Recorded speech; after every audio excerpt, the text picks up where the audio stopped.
ஜெய்பவானி. எல்லா உறவுகளுக்கும் காலை வணக்கம். எல்லோரும் நல்லா இருக்கீங்களா? எல்லோரும் சந்தோஷமாக இருக்கணுங்கிறதே இந்த சக்தி அம்மளோட ஆசை.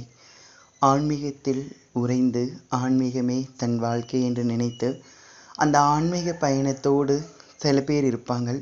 அந்த சில பேரோடு கைகோர்த்து நாங்களும் ஆன்மீகத்தோடு நடப்போம். எங்கள் வாழ்நாளில் எங்களுக்கு தேவையானது அனைத்தும் தரும் தேவியரை நினைப்போம். எங்கள் வாழ்நாளில் தேவையற்ற எண்ணங்கள், தேவையற்ற செயல்களை எங்களுள் இருந்து எங்களை அறியாமலேயே அதை நீக்கி எனக்கு அருள்வாயே தேவி என்று ஒவ்வொரு மனிதர்களும் ஆன்மீக சிந்தனைகளோட வாழணும், வாழ்ந்தாகணும்.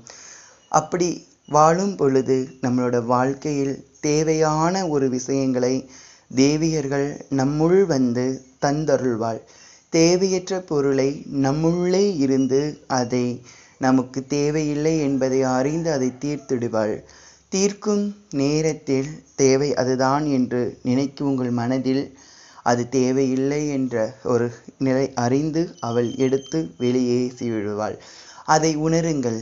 ஒவ்வொரு நேரங்களிலும் உங்களுக்கு எதை கொடுக்க வேண்டும், எதை நடத்தி வைக்க வேண்டும் என்பதை உணர்ந்தவள், படைத்தவள், நம்மளை சுமந்தவள், இந்த பிரபஞ்சத்தில் நம்மளை அறிமுகப்படுத்தி இங்கு சில காலங்கள் வாழ்வதற்கு இந்த மண்ணில் நம்மை ஒருபோதும் துன்பம் தீண்டாத வண்ணங்கள் காத்து அருளக்கூடிய உத்தரவிட்டவள் அன்னை பவானிதான்.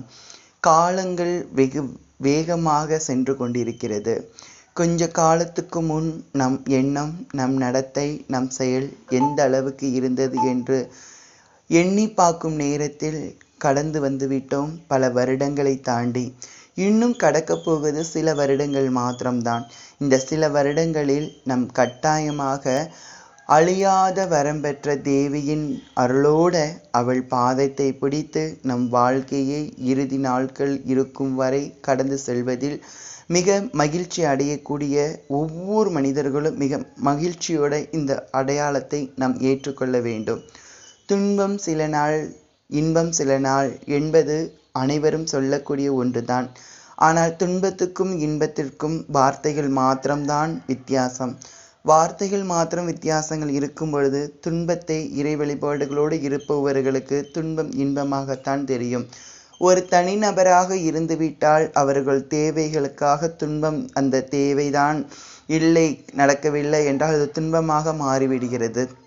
அதே இது ஆன்மீகத்தோடு நடந்து வரும்பொழுது பிறர் துன்பம் தீர்ப்பதற்காக நம்ம ஆன்மீகத்தை நாடி வந்தால், பிறரோட துன்பம் தீர்ப்பதற்காக ஆன்மீகத்தை நாடும் பொழுதுதான் துன்பம் இன்பமாக மாறிவிடும்.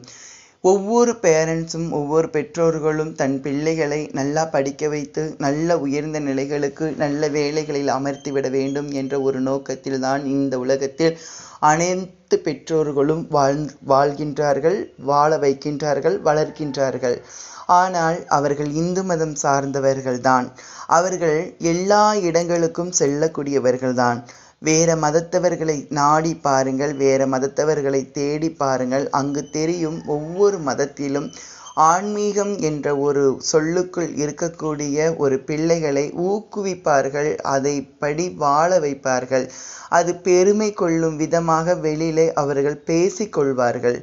ஆனால் இந்த இந்து மதம் சார்ந்த நாம் மாத்திரம்தான் அந்த ஒரு இடத்துக்கு நம்மளோட மனசு போகும். நாம் தேவைக்காக இறை காலடியை தேடி போகின்றோம். ஆனால் இறை தொண்டுகளுக்காக நாம் அனுமதிப்பது இல்லை.